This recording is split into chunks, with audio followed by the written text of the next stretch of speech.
Welcome back, everyone, to the Abundance Formula podcast. Today's just going to be a quickie episode for inspiration and hopefully to give you some perspective.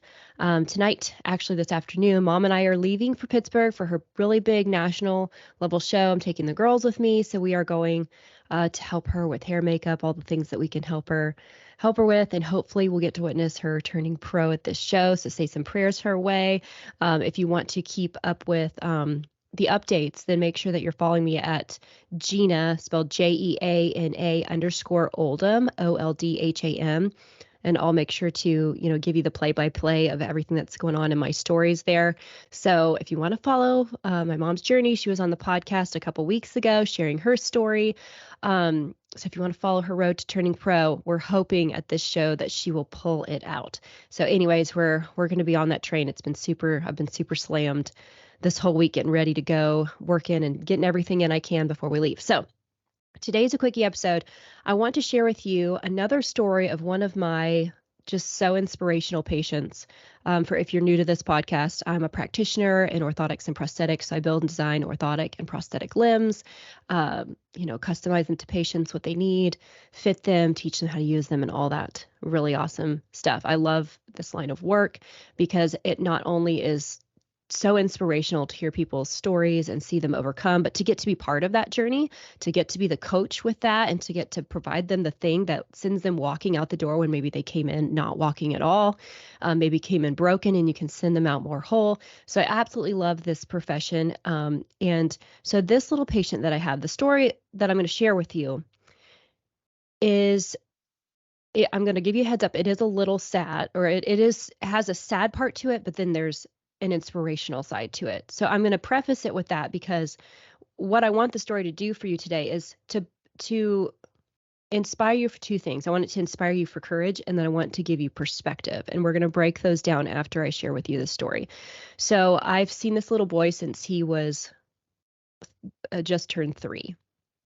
So he turned 3 and now he is in kindergarten. So this little boy has multiple siblings, and the story goes that they were left at home unmonitored by a parent for quite some time, and the older siblings were playing with matches, and they accidentally lit the house on fire, and it became a really wild, out of control fire that required everybody to evacuate.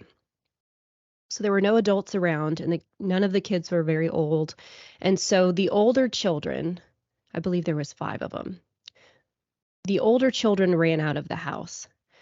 But the little boy that I was seeing when this occurred was just shy of turning 3. So he was the second to youngest, and he had a younger baby sister.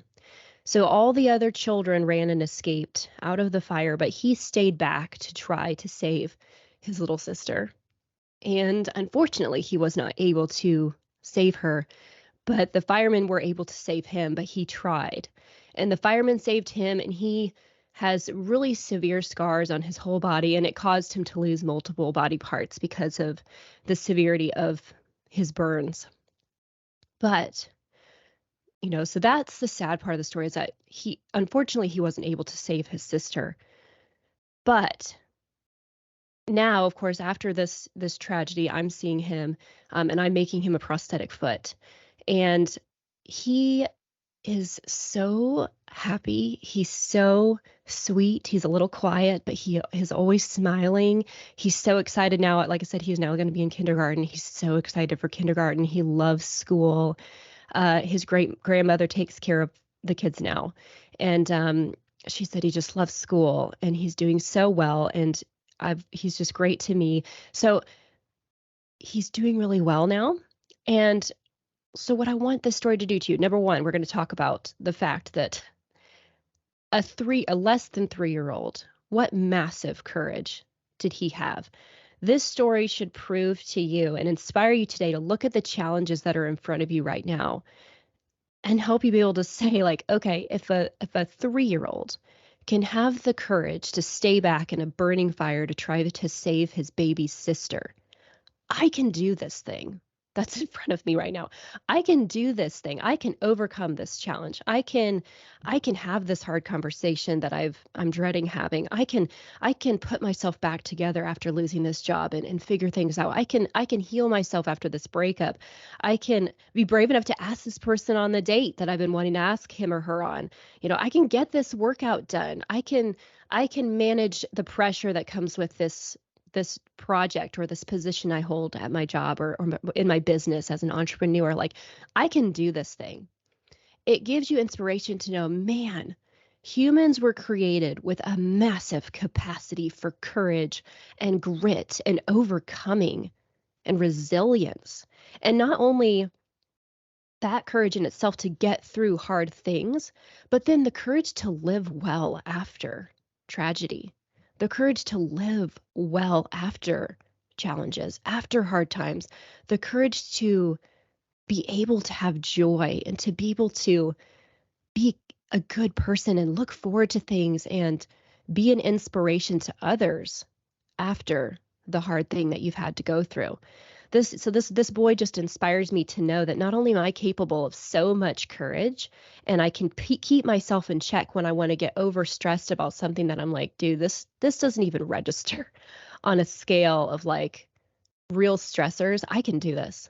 It doesn't diminish the thing that I'm being challenged by, but it gives me the courage to I can do this. I'm inspired by the stories I hear on the day to day that I can do this thing.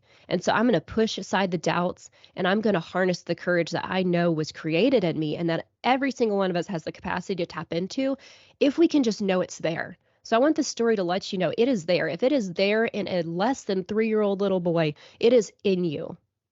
It's in you. So tap into it.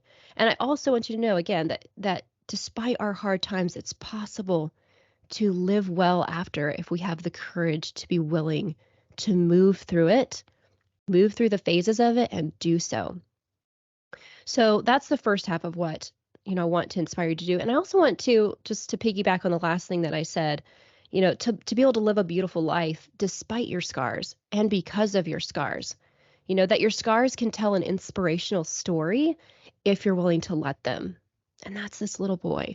I mean, that's this little boy. He makes he lights up a room when he enters it because of his spirit, not because the room doesn't have a sense of, it doesn't bring the vibe of the room down because you're like, oh my gosh, what happened to him?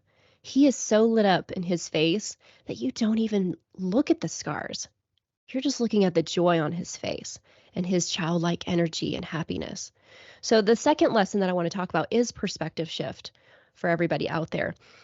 One tool that my husband and I both learned from a psychologist that he used to see for just anxiety and managing that kind of stuff gave us a really valuable tool. And he talked about, especially for those of us really struggling with stress, anxiety, it's very important for us to learn this tool of putting things on a scale of 1 to 10. And so he had us, say what for us would be considered a level 10 stressor, and so as terrible as it is to say, like a level 10, for example, would be to have to see your wife and little girls like be raped in front of you and killed. Like that is terrible. That is a level 10. Nobody would argue that's level 10. Or, a 3-year-old child staying in a burning building trying to save his little sister. That is a level 10 stressor. And so you say, okay, that's a 10. What would be considered a 1? And you have now this range so that you can teach your brain to, when we are hit with daily stressors, as we will, daily pressures and stressors, we can teach our mind to recognize the truth of the matter. It may stress us, but is it a 10? Most of life's daily stressors are truly less than a 5. But what happens is our brains want to respond to them when we don't harness them, when we don't train them as a 10. And the thing about, our physiology is that if your brain believes the thing in front of you is a 10, your body will respond emotionally and physically, chemically, as if it is a 10. And so that's the problem, and how we have such terrible mental illness today is because we're responding to daily life stressors that are normal things we have to do and overcome. as level 10s, and our bodies can't take living every day with these level 10 stressors. Level 10 stressors should hopefully be fewer and far between, and with healing phases in between, and ultimately produce growth. But if everything every day is a 10 for years on end, no wonder we're in such dire straits mentally and physically. So the thing about it is we have to train ourselves to say, okay, here's my scale of what a 10 would be. And to also gain and hear other stories like that to say, okay, those are 10s. So this challenge in front of me, what really is it? Okay, it's really this. And again, it doesn't diminish that it's hard for you, but it is a discipline that must be learned to say, it's not a 10. It is not a 10. So physiologically, I won't, we're going to recognize the truth of the matter. It's not a 10. So now physiologically, your body's not going to respond at a 10. And you'll also be able then to respond to these stressors better. And you're going to experience more energy, less depletion, and reduced anxiety, reduced depression, and all these other side effects that happen as healing responses from truly encountering level 10 tragedies, right? So that's the thing is it's like, if you require on the day-to-day little things like a project that's stressful or whatever, traffic, the stuff like that, if your body is responding at a level 10, there's typically massive healing involved with a level 10. But because you made it through the traffic jam finally, there's not a healing to take place. So now you're just sitting in the trauma. There's this really cool thing. I'll have to do a podcast later on it, and so I can look up the chick's name who has come up with this. But she's done a massive. She's a I think she's a psychologist, therapist. I don't remember, but she has discovered this new thing that they're calling media trauma, for example, and they are realizing scientifically that now people come to therapy not knowing what their problem is, but they have anxiety, depression, all of these symptoms, but they can't pinpoint a thing that caused it. And what they're realizing is what's causing it is just them seeing so much through media and online and taking in traumas that aren't actually theirs even.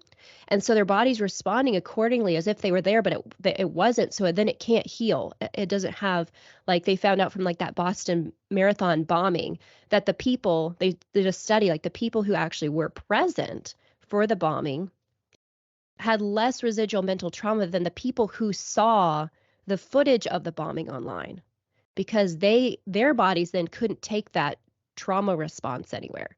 So anyway, that's a whole nother thing for a whole nother story, or like a whole nother episode, because that was so intriguing to me about how important, again, it goes back to what I'm always saying on here, what you put into your mind, what you see, what you're listening to, all that stuff, because they're finding that it's causing trauma to us, that because we didn't really experience it, or maybe it wasn't actually a level 10 stressor, but we let our bodies experience it as if it was, now we can't, there's no healing process to happen. So it just sits there in us. So I really loved this tool that that our psychiatrist gave us, because it really makes a difference when something comes up in your life. If you can start to catch yourself and say, okay, my body wants to jump in and respond to this like a 10, but is this as bad as this? Okay, this one's not. So I'm gonna take some breaths, and I'm gonna call it what it is. The truth of the matter is this is a 3, or this is a 2. And so I'm gonna respond accordingly, and I'm gonna focus. I'm gonna have courage. And that goes back to, again, the other part of this, what I hope you get from this story is inspiration for courage. You can do the thing. You can do the thing. There are children out there doing incredible things, and they have nothing else different in them that you don't have. Other than that, you just have to choose you have to recognize it's in there, and then choose to tap into it, and to slow down enough, because if you are at a level 10 response level, it's hard to think properly, especially if it's truly not a adrenaline kick in type thing, like a stress, like the fire, like your adrenaline kicks in and you can accomplish some things that maybe you couldn't normally. So if it's not one of those things, you're working with what you have on a normal level. So it's really important to recognize where you're at. So I hope that tool can help you guys, and maybe today's episode can inspire you to both, again, know that courage is in you, and know you can tackle the thing in front of you right now, and to take a look at your perspective. And as you encounter life stressors, challenges, things that want to give you anxiety, you want to feel overwhelmed and like you can't do it, register it on that scale and start to train your mind to recognize the truth of where it really lands, so that it can respond physiologically and chemically accordingly. and you're going to experience better results. You're going to reduce your anxiety, your stress, your depression, and life will be so much more manageable, and you'll feel so much more empowered and in control of how you can respond to the challenges of life, because they're going to come every day, as we know. And you can approach each day with less fear when you feel armed with both tools to know what you're working with and courage. So hope this was helpful today. I hope you guys have a great rest of your week. And like I said, I'll keep you posted on Mom's show and all the things going on in Pittsburgh. Happy, what is today? Wednesday. And we'll catch y'all next week. Bye, everyone.